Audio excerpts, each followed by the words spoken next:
জিম্বাবুয়ের চেয়ে Australia series বাংলাদেশের জন্য আরও কঠিন চ্যালেঞ্জ হবে জানান সাবেক অধিনায়ক আকরাম খান। তিনি বলেন, দীর্ঘদিন বোর্ডের সাথে যুক্ত না থাকলেও দেশের ক্রিকেটের স্বার্থে সবসময় নিবেদিত আছেন তিনি।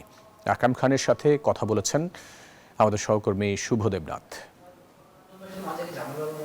দেশের ক্রিকেটের অন্যতম সফল অধিনায়ক ও সাবেক বোর্ড পরিচালক আকরাম খান। তার নেতৃত্বে বাংলাদেশ ক্রিকেট ইতিহাসে 1997 সালে আইসিসি চ্যাম্পিয়ন্স ট্রফি জয়ের মাইলফলক স্পর্শ করে। সেই সাফল্যের পথ ধরে আন্তর্জাতিক ক্রিকেটে নতুন যাত্রা শুরু হয় বাংলাদেশের। নিউজ 24-কে দেওয়া একান্ত সাক্ষাৎকারে জানান, দেশের ক্রিকেটের প্রয়োজনে ভবিষ্যতেও কাজ করতে চান তিনি, তবে সেটি স্বল্প সময়ের জন্য। রিসেন্টলি আমি বোর্ড থেকে বের হয়েছি, বাট এটা তো কোনো না, যখনই যদি কোনো কিছু দরকার হয় আমরা তো অলওয়েজ আছি, যেহেতু জীবনে তো 60-70% ক্রিকেটের জন্য দিয়েছি।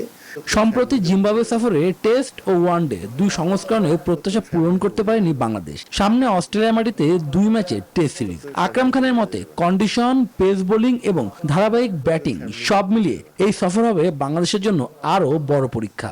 Very important but very difficult also, কারণ ওখানে উইকেট তো আপনার আমাদের মতো ফ্রেন্ডলি থাকবে না, আপনার বলাররাও অ্যাডভান্টেজ পাবে, তো সেটা কিন্তু আমাদের ব্যাটসম্যানের জন্য অনেক বড় চ্যালেঞ্জ হবে। তো যেটা নিয়ে আমরা ভেরি সেটাই ওখানে একটা টাফ টাইম যাবে। তবে নতুন সভাপতি হিসেবে তামিম ইকবালকে মূল্যায়নের জন্য আরো সময় দেওয়ার পক্ষেই মত আকরাম খানের। এখন তো বলাটা আসলে খুবই আর্লি হয়ে যাবে, কারণ আসছে তো বেশি দিন হয়নি।